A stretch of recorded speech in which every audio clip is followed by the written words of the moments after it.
কেউ পড়াশোনা করতে আসবে কেন? আর সবচেয়ে বড় কথা, এই পড়ার শব্দটা মানুষের নয়, তালে গতিতে অদ্ভুত কেমন যেন যান্ত্রিক। অর্ণব সতর্কে পা ফেলে রিডিং হলের দিকে এগোলো। দরজার সামনে দাঁড়িয়ে ভেতরে উঁকি দিতেই তার বুক সংকুচিত হয়ে এলো। হলের মাঝখানের বড় টেবিলের ওপারে চেয়ারে বসে আছে একটা মানুষ, বা মানুষ সদৃশ্য কিছু। তার মুখ নিচে ঝুঁকে, দুহাত বইয়ের উপর, আর তার আঙুল পাতার উপর দ্রুত চলছে। পাতার পর পাতা উল্টাচ্ছে, কিন্তু তার মুখে, শরীরে, চোখে কোনো নড়াচড়া নেই, যেন পুতুল, যেন মৃত। আর তার সামনে যে বইটা খোলা, অর্ণব দূর থেকে দেখেও চিনে গেল সেটাই সেই হারিয়ে যাওয়া বই, যেটার খোঁজে সে এসেছে, যেখানে লেখা আছে আসন্ন হত্যার পরিকল্পনাগুলো। কিন্তু একটা ব্যাপার অর্ণবকে ভেতর থেকে কাঁপিয়ে তুলল। টেবিলের উপরে খোলা বইটার পরের পাতায় লেখা, পরবর্তী লক্ষ্য অর্ণব সেন। অর্ণবের হাত থেকে বইটা প্রায় পড়েই যাচ্ছিল, যদিও সে তখন দূর থেকে তাকিয়ে আছে মাত্র। কিন্তু মনে হচ্ছিল যেন কেউ তার বুকের ভেতর থেকে হৃৎপিণ্ড মুড়ে ধরেছে। টেবিলের উপর খোলা বইয়ের পাতায় নিজের নাম অর্ণব সেন দেখা মাত্রই তার মাথা ঝাঁকুনি খেয়ে উঠল। পুরো ঘরটা যেন মুহূর্তে অন্ধকার হয়ে এসে আবার আলো ফিরে পেল, যেন চোখের সামনে কারো ছায়া দ্রুত ছুটে গিয়ে মিলিয়ে গেল।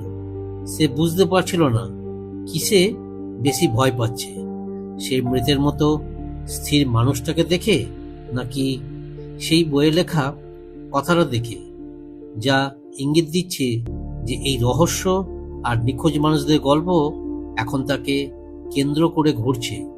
কেউ তাকে লক্ষ্য করছে, এটা কোনো সন্দেহ নয়, এটা এখন একদম নিশ্চিত সত্য। রিডিং হলের ভেতরের বাতাস অস্বাভাবিক ঠান্ডা হয়ে উঠল। অর্ণবের শ্বাস গলা দিয়ে বেরোতে কষ্ট হচ্ছিল।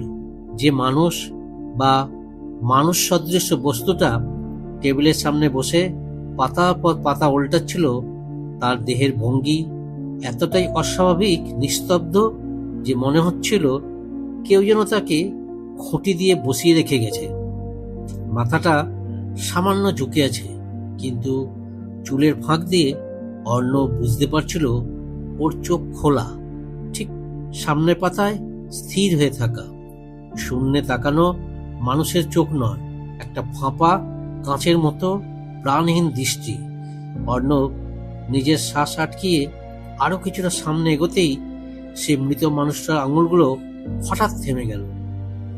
পাতার উপর রেখে দেওয়া আঙুলগুলো স্থির, কোনো শব্দ নেই। পুরো হলটা এমন নীরব যেন চিৎকার করলেও শব্দ জমাট বেঁধে ফিরে আসবে না। অর্ণব আরো এক পা বাড়াতেই সেই স্থির বসে থাকা মানুষটার মাথা খট করে একটু নড়ল, ধীরে, যন্ত্রণাদায়ক একটা শব্দ তুলে, যেন বহুদিন বন্ধ থাকা কোনো মরচে ধরা মেশিন হঠাৎ চালু হয়ে উঠছে। অর্ণবের পিছন দিয়ে ঠান্ডা বাতাস বয়ে গেল। তার হাঁটুর উপর দিয়ে ভয়ের একটা শিহরণ নেমে এলো। সে আরেক পা এগিয়ে গেল, কিন্তু এবার বুঝতে পারল পেছন থেকে যেন কেউ তাকিয়েছে। সে ঘাড় ঘুরিয়ে দেখল, করিডোরের শেষে আবার সেই ছায়া। এবার আর নড়ছে না, চুপচাপ দাঁড়িয়েছে, ঠিক যেন অপেক্ষা করছে অর্ণব কখন ভুল করবে, কবে সে এতটাই কাছে যাবে যে ফেরার পথ থাকবে না। অর্ণব বুকের ভিতর ধূপকোবানি গতি বাড়তে অনুভব করল। এই লাইব্রেরিটা হঠাৎ এত পরিচিত, অথচ এত অচেনা লাগছে কেন?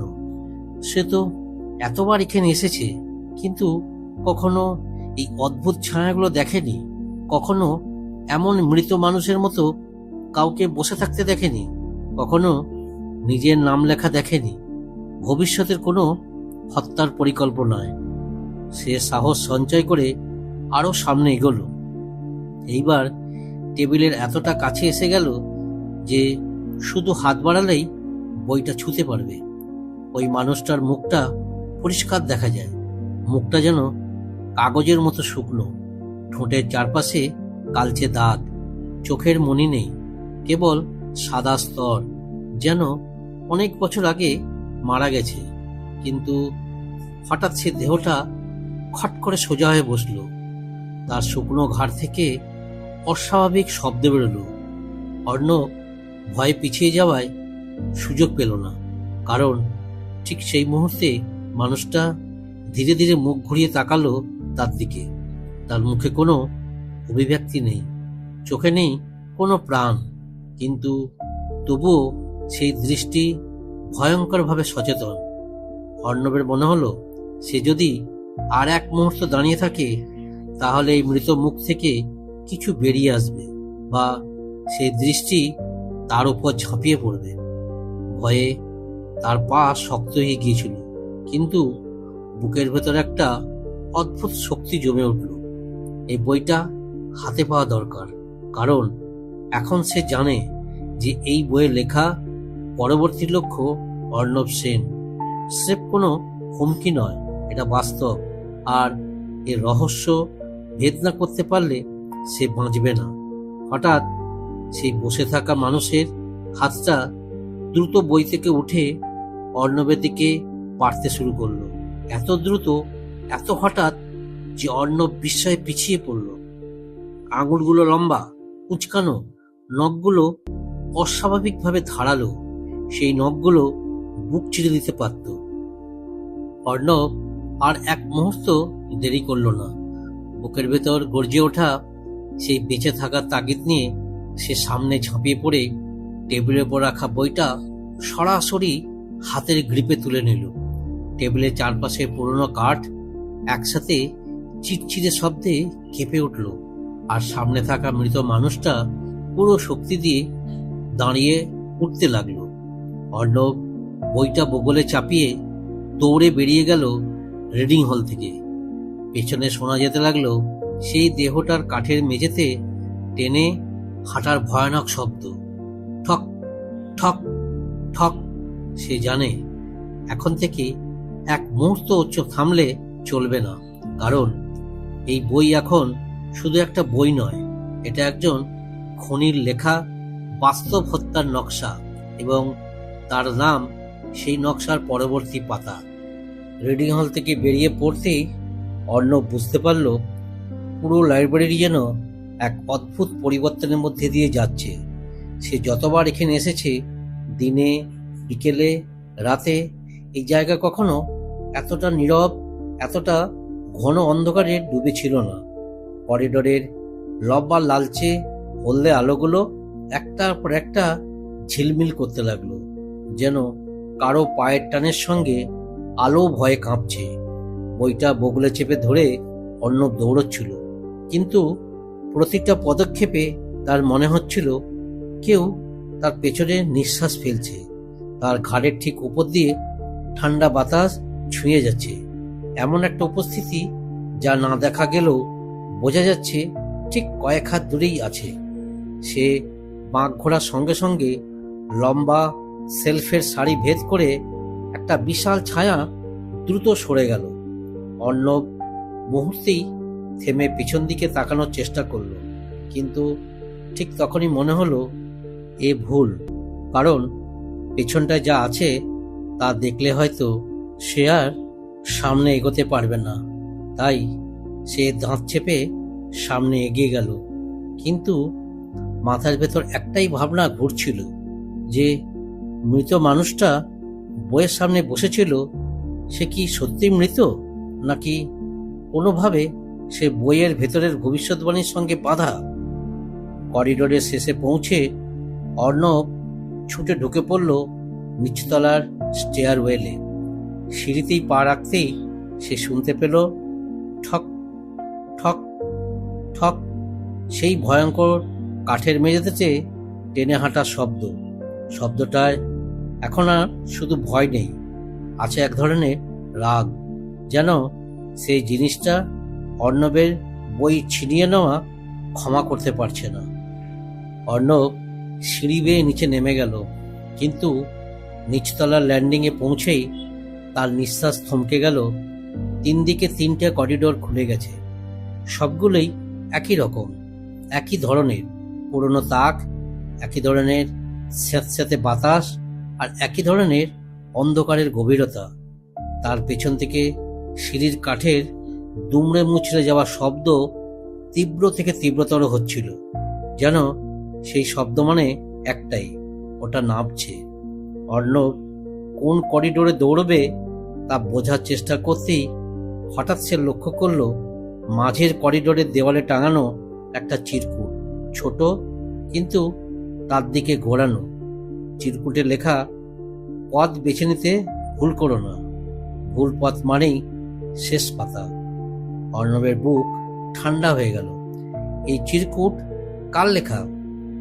সেই একই হাতের লেখা যে লেখায় বইয়ে ভবিষ্যতের খুনের পরিকল্পনা লেখা ছিল। অর্থাৎ কেউ তাকে পথ দেখাচ্ছে, নাকি ভুল পথে ঠেলে দিচ্ছে? কোনটা সঠিক তা বোঝার উপায় নেই। লম্বা শ্বাস ফেলে সে মাঝের করিডোরে পা বাড়ালো, কারণ ডান দিকের করিডোরের ওপরকার আলোগুলো হঠাৎ ঝপ করে নিভে গেল, আর বাঁ দিকের করিডোরে অদ্ভুত এক খসখস শব্দ শোনা গেল, যেন বইয়ের পাতার নিচে কেউ হামাগুড়ি দিচ্ছে। মাঝের পথটায় তুলনামূলক স্বাভাবিক মনে হলো, যদিও তার বুক বলছিল এটা হয়তো এমনই একটা ফাঁদ যার শেষ নেই। কিন্তু পেছন থেকে যে দেহটার হাঁটা শব্দ এগোচ্ছে, সেটা অর্ণবকে ভাবার সময় দিচ্ছে না। সে দ্রুত করিডোরে ঢুকে দৌড়ে চলল। চারপাশে তাকগুলো এত ঘন যে মনে হচ্ছিল যেন করিডোরের 2 পাশ তাকে চেপে ধরছে। তাকের উপর বইগুলো যেন নিজেরাই একটু একটু করে নড়ছে, শব্দ করছে, পাতাগুলো কেঁপে উঠছে। অর্ণব বুঝে গেল লাইব্রেরি এখন আর শুধু একটা জায়গা নয়, এটা নিজেই একটা জীবন্ত গোলকধাঁধা, যে গোলকধাঁধা ভুল পথে গেলে গিলে খেতে পারে। সে বইটা বগলে আঁকড়ে ধরে দৌড়তে দৌড়তে হঠাৎ দেখল সামনে এক ঘর, দরজা আধ খোলা, ভেতর থেকে হলদে আলো বেরোচ্ছে। আলোটা অদ্ভুত উষ্ণ, যেন কোনো পুরনো বাতি জ্বলছে। অর্ণব থামল না, সে দরজা ঠেলে ঢুকে পড়ল ঘরের ভিতর। আর ঢুকেই থমকে দাঁড়িয়ে গেল, কারণ ঘরের মাঝখানে রাখা আছে এক বিশাল লম্বা টেবিল, আর টেবিলের উপরে কাঁচের বাক্স সাজানো এক গাদা বই।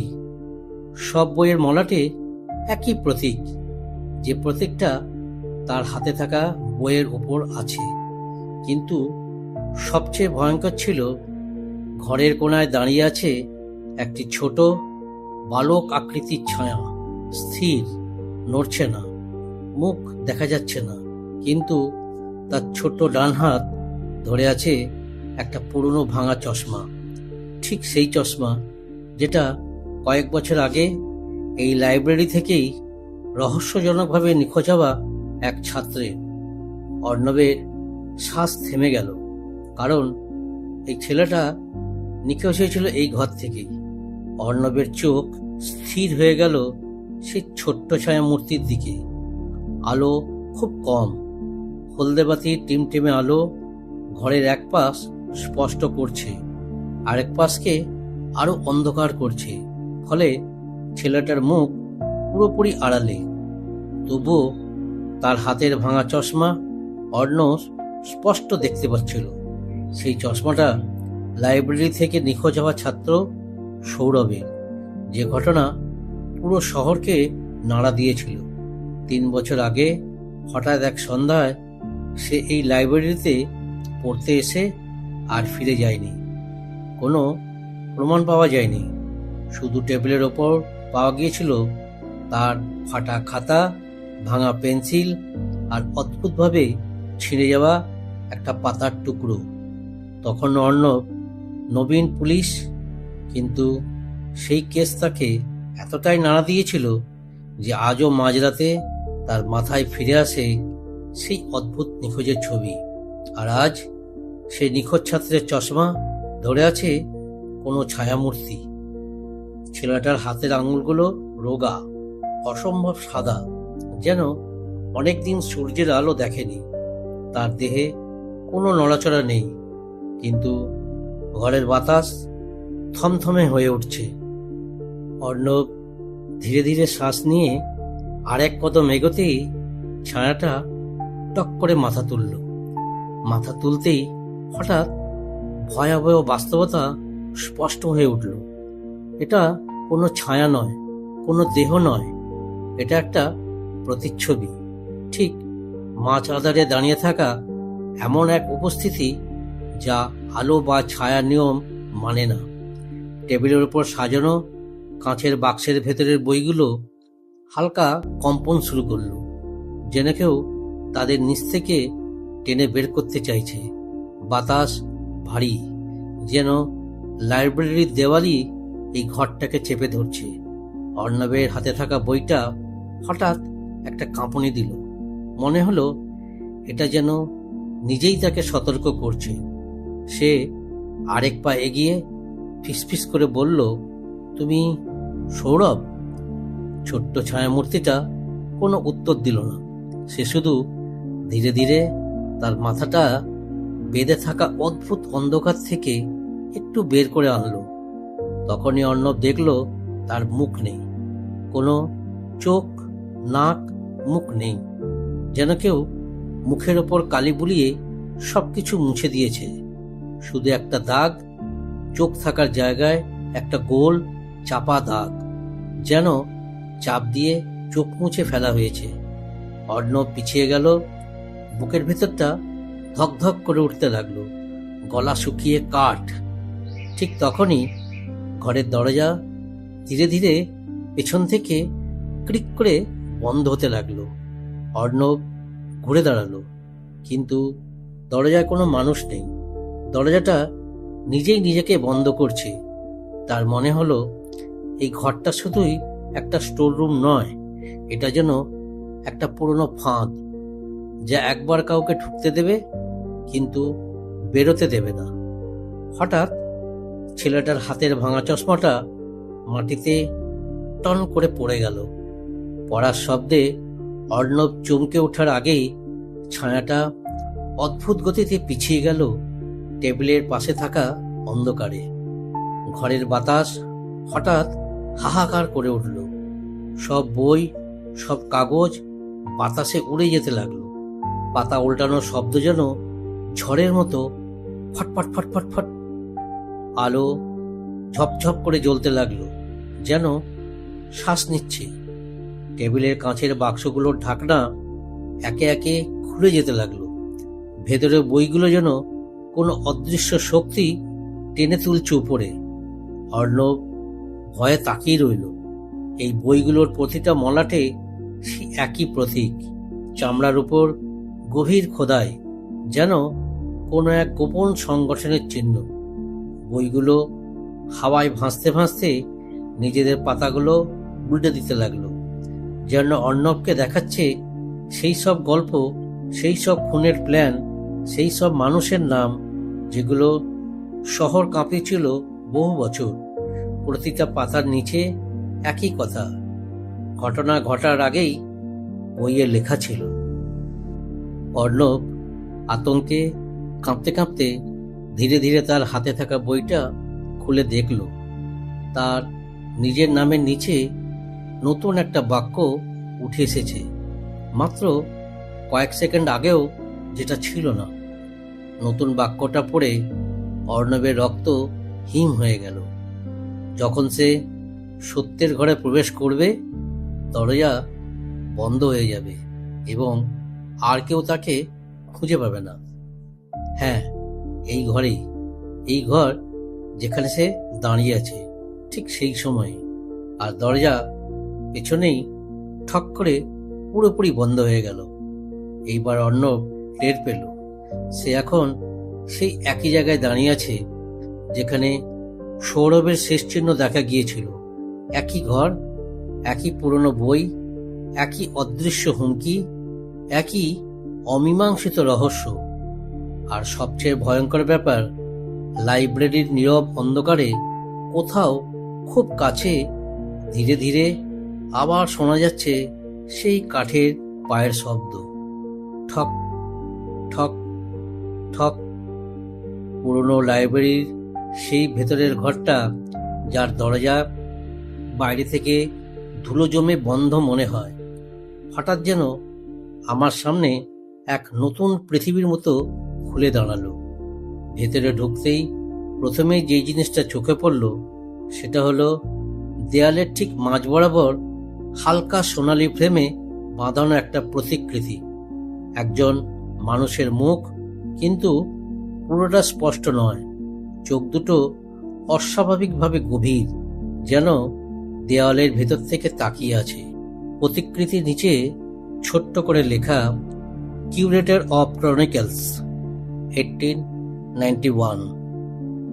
এই শব্দ দুটোই আমার বুকের ভেতরে অদ্ভুত ঠান্ডা একটা শিহরণ নামিয়ে দিল। ক্রনিকলস, এটা কি শুধুই বইয়ের নাম, নাকি আরো বড় কিছু?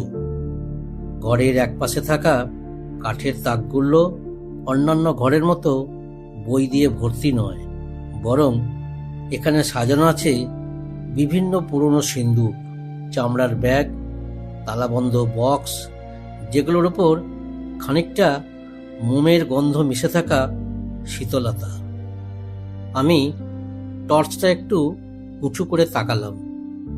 প্রতিটা বক্সের গায়ে একটি করে সংখ্যা খোদাই করা, 12, 40, 87, 131। যেন এগুলো কোনো হিসেব, কোনো লুকোনো অধ্যায়ের নম্বর। আমার চোখ সবচেয়ে বেশি আটকে গেল ঘরের দক্ষিণ কোণের উপর। সেখানে একটি লম্বা টেবিল, টেবিলের উপর ছড়ানো কাগজ, আর তার মাঝখানে একটি মোটা অন্ধকার রঙের ডায়েরি, যার কভারটা পুরো কালো হয়ে গিয়েছে। ডায়েরির ওপর প্রায় অদৃশ্য কালি দিয়ে লেখা, ভলিউম 0। ভলিউম 0! আমি এই মুহূর্তে বুঝতে পারলাম এটা হয়তো সেই বইগুলোর আগের খণ্ড, যেটা কেউ কখনো পড়ার কথা ছিল না। হয়তো এটাই প্রথম হত্যার পরিকল্পনার লেখা বই। হয়তো এখান থেকেই শুরু হয়েছিল সবকিছু। কিন্তু আমি ডায়েরিটা ছুঁতেই ঘরের বাতাস অস্বাভাবিকভাবে ঘন হয়ে গেল। মনে হলো দরজার ওপার থেকে কেউ খুব আস্তে আস্তে হেঁটে এসে থামল। আমি টর্চ নিভিয়ে দিলাম, কারণ পায়ের শব্দটা এখন একদম দরজার সামনে। কেউ আছে। আমি নিঃশ্বাস আটকিয়ে দাঁড়িয়ে থাকলাম। 1 সেকেন্ড, 2, 3। তারপর দরজার নিচ দিয়ে এক টুকরো ছায়া ভেসে উঠল, আর সেই মুহূর্তেই টেবিলের উপর থাকা ভলিউম 0 নিজে থেকেই খুলে গেল। পাতাগুলো দ্রুত উল্টাতে উল্টাতে থামলো একটি জায়গায়, একদম সাদা পাতা, কিন্তু সেই পাতার মাঝেই স্পষ্ট করে একটি নাম লেখা। নামটা দেখে আমার বুক শুকিয়ে গেল। Arnab Sen, the next. আর ঠিক সেই সময় দরজার লকটা ধীরে ধীরে ঘুরে উঠল। আমি বুঝে গেলাম, আমাকে খুঁজতে যে এসেছে তার কাছে আমি ইতিমধ্যেই পরের খণ্ডের গল্প। ঘরের সেই স্বাভাবিক নীরবতা ভেদ করে দরজার লক ঘোরা শব্দটি তখনও থমথমে বাতাসে কাঁপছিল, আর আমি অনুভব করছিলাম পুরনো লাইব্রেরির গভীর অন্ধকারের ভেতর কোনো অদৃশ্য শক্তি যেন ধীরে ধীরে জেগে উঠছে। টেবিলের উপর খোলা থাকা ভলিউম 0 পাতাটি আমার সামনে নিঃশব্দে কাঁপছিল, যেন অদৃশ্য কারো নিঃশ্বাস তার উপর পড়ছে। পাতায় লেখা আমার নাম অর্ণব সেন দ্য নেক্সট এমনভাবে ছাপা ছিল যেন সেটি কালি দিয়ে লেখা নয়, বরং আমার ভবিষ্যতে রক্ত দিয়ে আঁকা। আমি চোখ সরাতে চাইছিলাম, কিন্তু পারছিলাম না। মনে হচ্ছিল কেউ বা কিছু আমাকে বাধ্য করছে নামটি দেখতে, বুঝতে, গ্রহণ করতে।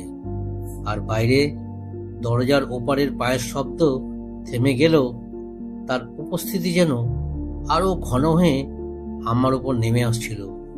এক অদ্ভুত সময়হীন মুহূর্তে আমি বুঝতে পারলাম ঘরের প্রতিটা বস্তু, প্রতিটা ছায়া আমাকে দেখছে।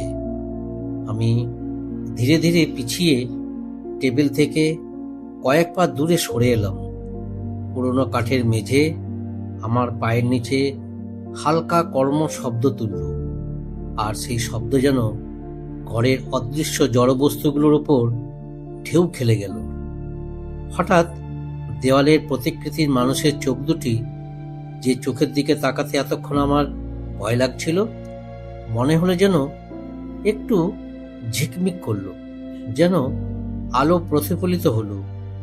আমি চোখ কুঁচকে তাকিয়ে দেখলাম ওটা আলো নয়, ওটা ছিল নড়াচড়া। প্রতিকৃতির ভেতরে থাকা মানুষের চোখ দুটি যেন এক সেকেন্ডের জন্য আমাকে দেখে আবার স্থির হয়ে গেল। আমার পুরো শরীর ঠান্ডা হয়ে এলো। দরজার দিকে তাকাতেই দেখলাম লকের ফাঁক দিয়ে নড়াচড়ার ক্ষীণ ছায়া এখন আর নেই, তবে তার অনুপস্থিতি আরো চাপা ভয় সৃষ্টি করছিল। কারণ আমি এখন নিশ্চিত কেউ এসেছে, কিন্তু চলে যায়নি। সে এখনো এখানে, এই ভেতরেই কোথাও লুকিয়ে আছে। আমার টর্চটি নিভানো ছিল, কিন্তু আমি সেটি জ্বালানোর সাহস পাচ্ছিলাম না, কারণ আলো হয়তো সেই উপস্থিতিকে সামনে এনে দেবে, আর আমি নিশ্চিত নই আমি সেটা দেখতে চাই কিনা। ঘরের বাতাস এখন অন্যরকম লাগছিল, ঘন, ভারী, স্যাঁতস্যাঁতে, যেন কোনো পুরনো কবরের ভেতরে আছি। তাকের উপর থাকা তালাবন্ধ সিন্দুকগুলোকে মনে হচ্ছিল তারা যেন নিজেদের বুকে কিছু লুকিয়ে রেখেছে, আর সেই গোপন জিনিস এখন আমার দিকে তাকিয়ে আছে। কয়েক সেকেন্ড নিঃশব্দে কেটে গেল। আমার মনে হচ্ছিল কেউ আমার কানে ফিসফিস করছে, যদিও আমি শব্দ শুনিনি, কিন্তু অনুভব করছিলাম কারো দৃষ্টি আমার ঘাড় স্পর্শ করছে। আমি ধীরে ধীরে আবার ভলিউম 0 দিকে তাকালাম। বইটি খোলা, কিন্তু পাতাগুলো যেন কাঁপছে, যেমন আখের মাঠে হাওয়া লাগে, কিন্তু এখানে তো হাওয়া ঢোকে না। সুতরাং এটা বাতাস নয়, এটা কিছু একটা আছে যা বইয়ের ওপর দাঁড়িয়ে আছে, খুব কাছে, আমার ঠিক কয়েক ইঞ্চি দূরে। আমি টেবিলের ওপর আলোর ক্ষীণ প্রতিফলনে দেখলাম পাতার উপর একটি ছায়া, কিন্তু আমি নিজে ছায়া ফেলিনি। অর্থাৎ ছায়াটা অন্য কারো, কারো যে দৃশ্যমান নয়। আমার বুকে দম আটকে আসছিল, তবু আমি ধীরে ধীরে হাত বাড়িয়ে ভলিউম 0 বন্ধ করতে চেষ্টা করলাম। মনে হচ্ছিল বইটা বন্ধ করলেই হয়তো এই দুঃস্বপ্নের প্রবাহ থেমে যাবে, কিন্তু আমার আঙুল পাতার উপর পড়তেই বইটি আরো জোরে কেঁপে উঠল, যেন আমাকে প্রত্যাখ্যান করছে। আর সেই মুহূর্তে টেবিলের পাশ থেকে হালকা করে একটি শব্দ ভেসে এলো। মনে হলো কেউ যেন খুব আস্তে, খুব সাবধানে টেবিলের নিচ থেকে হামাগুড়ি দিয়ে বেরিয়ে আসছে। আমি সরে দাঁড়ালাম। বুকের ভেতর হৃৎপিণ্ডের ধপধপ স্পষ্ট শব্দ তুলছিল। ধুলোতে ভরা মেঝের নিচে একটা দীর্ঘ আঁচড়ের শব্দ শোনা গেল, যেন নখ বা কোনো ধাতব জিনিস কাঠে টেনে নেওয়া হচ্ছে। শব্দটি শুরু হলো টেবিলের নিচ থেকে, ধীরে ধীরে এগিয়ে এলো আমার পায়ের দিকে। আমি থেমে গেলাম, নড়লাম না, পা জমে গেল। আর ঠিক তখনই আমার জুতোর একদম পাশ বরাবর ধুলোর উপর একটা অদৃশ্য দাগ টেনে লাইন তৈরি হলো, যেন কেউ আমাকে দাগ টেনে চিহ্নিত করলো। এটা আর বইয়ের ভেতরে লেখা নয়, এটা বাস্তবের সতর্কতা। এবং যারাই এই বইয়ে নাম লেখে তারা শুধু গল্পের অংশ হয় না, তারা শিকারে পরিণত হয়। আমি জানতাম এখান থেকে বেরোতে না পারলে আমার নামের পাশে লেখা দি নেক্সট বাকিটা সত্য হয়ে যাবে। কিন্তু লাইব্রেরির এই লুকোনো ঘর কেউ খোলে না, কেউ খুঁজে পায় না। এখান থেকে পালানো ততটা সহজ নয়। তবুও আমি সিদ্ধান্ত নিলাম, আমাকে দৌড়াতে হবে। ঠিক এই মুহূর্তেই লাইব্রেরির সেই গোপন ঘরে দাঁড়িয়ে আমি বুঝতে পারছিলাম, এখান থেকে বেরোনো মানে শুধু দরজার বাইরে যাওয়া নয়, মানে এমন এক অদৃশ্য শক্তির সঙ্গে লড়াই করা, যে শক্তি এই বইটাকে, এই লাইব্রেরিটাকে আর এর ভেতরে অদৃশ্য বাসিন্দাদের নিয়ন্ত্রণ করে। টেবিলের নিচ থেকে যে অদৃশ্য আঁচড় আমার পায়ের পাশ দিয়ে টেনে গেল, তারপরেই ঘরের তাপমাত্রা আরো নেমে গেল। এতটাই ঠান্ডা যে আমার নিঃশ্বাস কুয়াশার মতো দেখা যাচ্ছিল। টেবিলের উপর খোলা থাকা ভলিউম 0 পাতাটি এখন আর শুধু কাঁপছিল না, বরং পাতার উপর ছায়াগুলো যেন ধীরে ধীরে বড় হতে শুরু করেছিল, যেন কেউ অনেকটা জায়গা দখল করে ফেলেছে। ঠিক বইয়ের উপরে দাঁড়িয়ে আমার মনে হচ্ছিল সেই অদৃশ্য উপস্থিতি কেবল আমাকে পর্যবেক্ষণ করছে না, বরং আমার সিদ্ধান্তের অপেক্ষায় আছে। আমি পালাবো কিনা, বইটা বন্ধ করার চেষ্টা করব কিনা, নাকি দাঁড়িয়ে থেকে মৃত্যুর ডাক শুনব। ঘরের দরজাটা বাইরে থেকে বন্ধ ছিল, কিন্তু এই মুহূর্তে মনে হলো দরজার ওপাশ থেকেও একটা শ্বাস প্রশ্বাসের শব্দ ভেসে আসছে, যেন কেউ দরজার খুব কাছ থেকে শ্বাস নিচ্ছে। আর আমি জানতাম এটা মানুষ নয়। দরজার নিচের ফাঁক দিয়ে আলো আসার কথা থাকলেও এখন কেবল অন্ধকারই দেখা যাচ্ছিল। বুঝলাম ওপাশে দাঁড়িয়ে থাকা সেই কিছুটা আলোকে ঢেকে দিয়েছে, ঠিক যেন তার পা দরজার নিচে ছায়া তৈরি করেছে। এইভাবে দাঁড়ানো মানে ওটা আমার বেরিয়ে যাবার পথ আটকাতে এসেছে। আমি বুক ভরে একটা দীর্ঘ নিঃশ্বাস নিলাম, তারপর ধীরে ধীরে ঘরের মাঝখানে দাঁড়িয়ে থাকা পুরনো মোটা 1000 বছরের গন্ধ ছড়ানো সেই কাঠের টেবিল থেকে দূরে সরে গেলাম। টেবিলের ওপর খোলা বইটাকে দেখেই মনে হচ্ছিল যেন সেটা আমার ওপর চোখ রাখছে, দৃষ্টির বদলে শব্দে, পাতার নড়াচড়ায়, বাতাসের কম্পনে। আমার মনে হচ্ছিল বইটা আমি না ছুলেও সেটা আমাকে ডাকছে। শুধু আমার নাম নয়, আমার ভবিষ্যতে যেন তার পাতার ভেতরে লেখা হয়ে গেছে। বইটার খোলা পাতার নিচে কিছু একটা নড়ছিল। আমি দেখলাম পাতার নিচে ছায়া হঠাৎ করে অন্যদিকে সরে গেল, ঠিক যেমন করে কেউ হাত সরালে ওপরে আলো ছায়ার দোলায় একটা মুভমেন্ট তৈরি হয়। কিন্তু এখানে তো কেউ নেই, তবুও সেই নড়াচড়া বন্ধ হলো না। আমি জানতাম এই ঘরের ভেতরে যতক্ষণ আছি ততক্ষণ আমাকে দেখা হচ্ছে। সেই দৃষ্টি অদৃশ্য হলো আমার কাঁধে, ঘাড়ে তার ভার স্পষ্টভাবে টের পাচ্ছিলাম।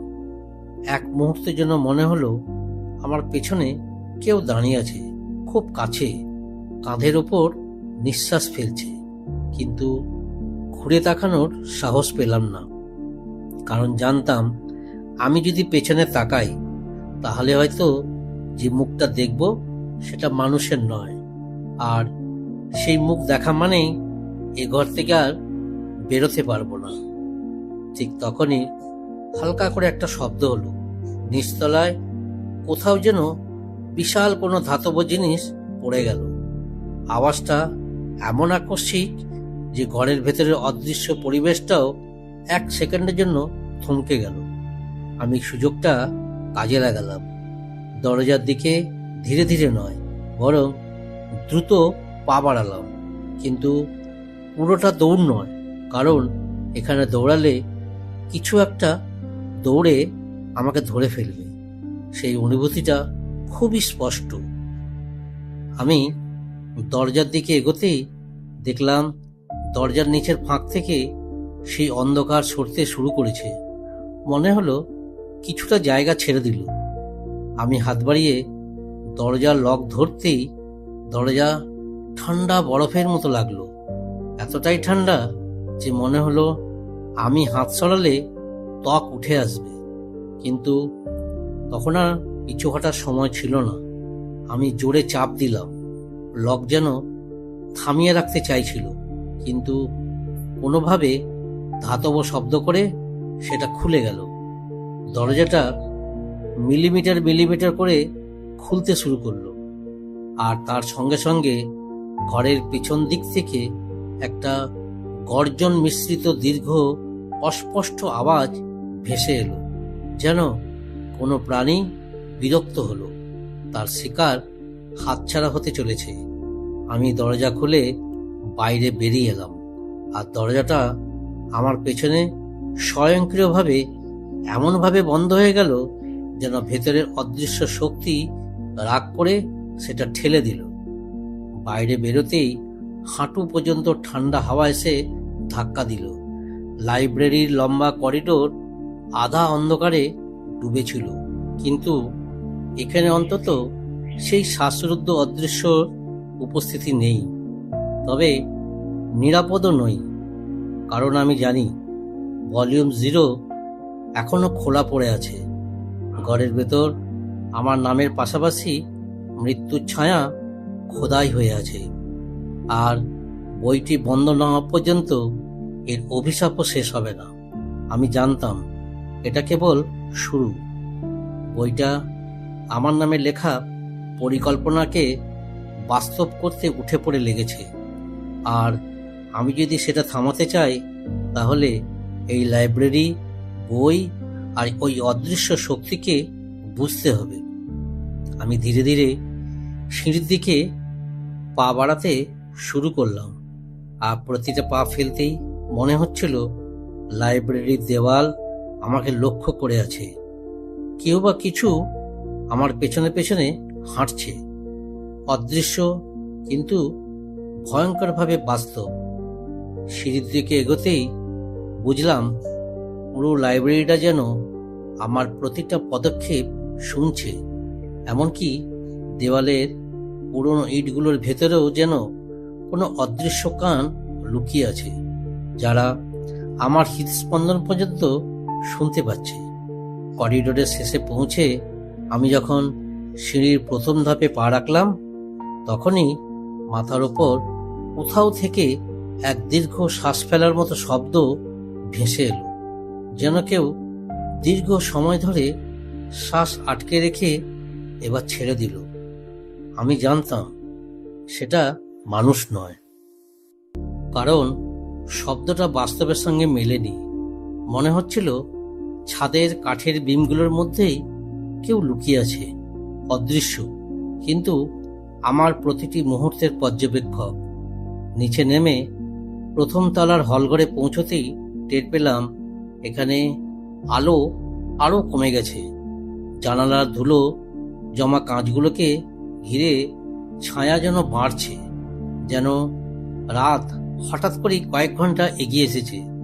আমি শ্বাস নিচ্ছিলাম খুব ধীরে, কারণ প্রতিটি কোণ অদ্ভুত নীরবতায় ভরা, আর সেই নীরবতা এমন যা কোনো মানুষের মধ্যে থাকে না, বরং মৃত জিনিসের চারপাশে থাকে। আমি হলঘরের মাঝখানে পৌঁছতেই লক্ষ্য করলাম মেঝেতে পড়ে আছে একটা পাতলা পুরনো কাগজের টুকরো, যেন হাওয়ায় উড়ে এখানে এসে পড়েছে। কাগজটা উল্টাতেই দেখলাম এটা ভলিউম 0 থেকে ছিঁড়ে আসা পৃষ্ঠা। চোখের সামনে স্পষ্ট কয়েকটা line. The next step begins when he leaves the room. The shadow will follow. The shadow learns. আমি হাত কাঁপলেও কাগজটা বুক পকেটে রাখলাম, কারণ জানতাম এটা কোনোভাবে এর বইয়ের সত্যিটা বুঝতে সাহায্য করবে। ঠিক তখনই হলঘরের পশ্চিম দিকের বড় কাঠের দরজা নিজে থেকেই পট করে খুলে গেল, যেন আমাকে ইঙ্গিত দিচ্ছে সত্যের দিকে এগোবার শেষ পথ এটাই। আমি দরজার দিকে গেলাম। দরজায় পা রাখতেই দেখলাম বাইরে মেঘে ঢাকা অন্ধকার, আর দূরে লাইব্রেরির পুরনো স্টোরেজ শেডের দিকে এক সরু পথ চলে গেছে। সেই পথটায় অদ্ভুত কুয়াশা ভাসছে, কিন্তু কুয়াশার ভেতরে কারো উপস্থিতি স্পষ্ট। উঁচু লম্বা একটা আকৃতি, যেটা দাঁড়িয়ে আছে ঠিক মাঝখানে। আমি টর্চ জ্বালাতেই বুঝলাম এটা কোনো মানুষ নয়, বরং এক অস্বাভাবিক ছায়ামূর্তি, যার কোনো মুখ নেই, কিন্তু বুকের কাছে ঝুলছে একটি চেন, আর সেই চেনের শেষে ঝকঝক করছে একটি বইয়ের ছোট্ট ধাতব প্রতিমূর্তি। বুঝলাম এটাই সেই কিউরেটর, জ্ঞানভাণ্ডারের অভিশপ্ত রক্ষক, যাকে বই তৈরি করেছে, মানুষ নয়। আমি সামনে এগোতেই সে নড়ল না, শুধু কুয়াশা তার পাশে ঘুরে ঘুরে জড়ো হলো। হঠাৎই প্রতিমূর্তিটার সামনে মাটিতে পড়ে থাকা কাঠের বাক্সর ঢাকনা নিচে থেকেই খুলে গেল, আর তার ভেতরে দেখা গেল শত শত পাতার খণ্ড, যেখানে আমার মতো আরো অনেক নাম লেখা ছিল, যারা হয়তো এই রহস্য উদ্ঘাটন করতে এসে আর ফিরতে পারেনি। আমি ঘোরের মধ্যে তাকিয়ে রইলাম, কিন্তু তখনই ভলিউম 0 ছেঁড়া পাতা বুক পকেট থেকে নিজে থেকেই বেরিয়ে এসে ছায়ামূর্তির দিকে উড়ে গেল।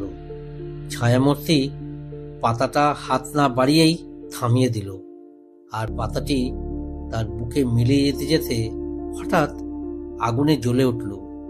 সেই আলোয় আমি জীবনে প্রথমবারের মতো সেই মূর্তির বুকের ভেতরে থাকা সত্যিটা দেখলাম।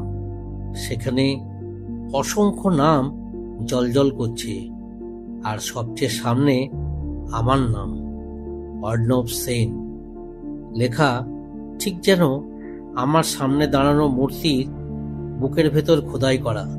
আমি বুঝলাম আমি যদি এখান থেকে এখনই বেরোতে না পারি, এই নামের লেখাটা কখনো মুছবে না। ছায়ামূর্তি ধীরে ধীরে আমার দিকে এগোতে শুরু করলো, আর প্রতিটি পদক্ষেপে কুয়াশা আমার চারপাশে পেঁচিয়ে ধরে আমাকে ঠান্ডায় স্তব্ধ করে দিচ্ছে। টর্চের আলো হঠাৎ নিভে গেল, চারপাশে শুধু সেই মূর্তির এগিয়ে আসা। আর ঠিক যখন সে আমাকে স্পর্শ করতে যাবে, তখনই স্টোরেজ শেডের পেছন দিক থেকে এক প্রচণ্ড শব্দে দরজা ভেঙে পড়ল, আর সেই দরজার আড়ালে লুকিয়ে থাকা বাতাসের তীব্র ঝাপটা ছায়ামূর্তিকে কয়েক ইঞ্চি পেছনে ঠেলে দিল। আমি দ্বিতীয়বার না ভেবে দৌড়ে ছুটলাম শেডের পেছনের অন্ধকার পথ ধরে। ভেজা পাতার উপর কুয়াশা কেটে কেটে পেছনে তাকানোর সাহস করিনি, কিন্তু প্রতিটা পা ফেলার সঙ্গে সঙ্গে শুনতে পাচ্ছিলাম মূর্তিটা এখন দৌড়চ্ছে। আর আমি জানতাম যদি আজ রাতটা বাঁচতে পারি, তাহলে হয়তো এই বইয়ের অভিশাপ থামানোর শেষ চাবিকাঠিটা আমি খুঁজে পাব। আজ না হলে কখনো নয়। রাতের সেই দৌড় আজও আমার ভিতরে ঘুরে বেড়ায়। কুয়াশার ভেতর ছুটে যাওয়া, পায়ের নিচে ভেজা মাটি, পেছনে অদৃশ্য আতঙ্কের দৌড়, আর দূরে কোথাও প্রথম ভোরের আলো ফোটার আগ মুহূর্তের নিস্তব্ধতা। আমি শেষমেশ লাইব্রেরির সীমানা পেরিয়ে গ্রামের কাঁচা রাস্তায় এসে দাঁড়াই। আর ঠিক সেই মুহূর্তে আমার পেছনের কুয়াশা স্থির হয়ে যায়। মনে হলো কেউ যেন ঠিক সীমানা পর্যন্ত এসে দাঁড়িয়ে আছে, কিন্তু আর এগোতে পারছে না। চাঁদের আলোয় আমি দেখলাম সে ছায়ামূর্তির অবয়ব কুয়াশার ভেতরে অদৃশ্য হয়ে যাচ্ছে, কিন্তু তার বুকের ভেতর খোদাই করা আমার নামটা জ্বলজ্বল করেছে শেষ পর্যন্ত। তারপর সব যেন মুছে গেল, কেবল একটা পাতলা ধোঁয়ার মতো রেখা আকাশে মিলিয়ে রইল। আমি হাঁপাতে হাঁপাতে গ্রাম পেরিয়ে যখন নিজের ঘরে ফিরলাম, তখন ভোর হয়ে গেছে, কিন্তু মাথার ভেতরে হাজারো প্রশ্ন। কেন আমি? কেন বইটা নতুন শিকার খোঁজে? আর সবচেয়ে বড় প্রশ্ন, বইটা কি এখনো খোলা আছে? সকাল হলে আমি আবার লাইব্রেরিতে ফিরলাম। যা ভয়ঙ্কর, যা অভিশপ্ত, যা রাতকে গ্রাস করে। কিন্তু দরজা পর্যন্ত পৌঁছতেই দেখলাম মাটিতে পড়ে আছে ভলিউম 0-র খোলা পাতা, কিন্তু এবার এতে আর কোনো নাম নেই। পাতা সাদা, যেন গল্পটা আপাতত থেমে আছে, যেন বইটার ছায়া আমাকে বাইরে রেখে নিজে ভেতরে ফিরে গেছে। আমি সেই পাতা হাতে তুলে আবার লাইব্রেরির ভেতরে তাকালাম। সারা ভবন নীরব, দরজা তালাবন্ধ, আর ভেতরে কোনো কণামাত্র নড়াচড়া নেই, যেন কিছুই হয়নি, যেন সবই একটা দুঃস্বপ্ন। কিন্তু আমি জানি এই বিশাল লাইব্রেরির দেওয়াল, তাক, ধুলো জমা বই সবই আমার দিকে তাকিয়ে আছে। তারা শুধু অপেক্ষা করছে যে মুহূর্তে আবার ভলিউম 0 খোলা হবে, সেই মুহূর্তে নতুন নাম লেখা হবে আর নতুন গল্প শুরু হবে। মানুষের নয়, বইয়ের লেখা গল্প। আমি আজও সেই পাতাটা লুকিয়ে রেখেছি, যাতে নাম না লেখা থাকলেও তার ফাঁকা জায়গায় সময়ের সঙ্গে সঙ্গে অদৃশ্য কালি উঠে আসে। কারণ আমি জানি অভিশপ্ত বই কখনো সত্যি থামে না। আর এই শেষ শিকার যে কেউ হতে পারে, যদি কখনো আবার কোনো পাতায় লেখা উঠে আসে, তবে হয়তো সেই নামটা আমার নয়, হয়তো তোমারও হতে পারে। শ্রোতারা, আজকের এই রহস্যময় গল্প, পুরনো লাইব্রেরির হারিয়ে যাওয়া বই, এখানেই শেষ। অন্ধকার লাইব্রেরির ভেতর থেকে আমরা বেরিয়ে এলো, বইটির অভিশাপ যেন এখনো কোথাও নিঃশ্বাস নিচ্ছে। হয়তো আবার কোনো দিন অন্য কোনো পাতায় অন্য কোনো নাম উঠে আসবে। গল্পটি ভালো লেগে থাকলে অবশ্যই লাইক, কমেন্ট আর শেয়ার করতে ভুলবেন না। আপনাদের ভালোবাসাই হোক গল্পকে এগিয়ে নিয়ে যায়, নতুন নতুন রহস্য নিয়ে আপনার সামনে হাজির হতে সাহায্য করে। অবশ্যই চ্যানেলটি সাবস্ক্রাইব করে রাখুন, কারণ খুব শিগগিরই আসছে আরেকটি নতুন রহস্য, আর হয়তো সেই গল্পের প্রথম অক্ষরই খুলে দেবে পরবর্তী অন্ধকারের দরজা। তাহলে আজকের মতো এখানেই শেষ। আবার দেখা হবে অনেক রহস্য নিয়ে, অনেক ভয় আর উত্তেজনার নতুন যাত্রায়। ভালো থাকুন, সতর্ক থাকুন, আর মনে রাখুন, সব বই পড়া যায়, কিন্তু সব বই খুললে বাঁচা যায় না। ততক্ষণ শোনো গল্প, হারিয়ে যাও শব্দে।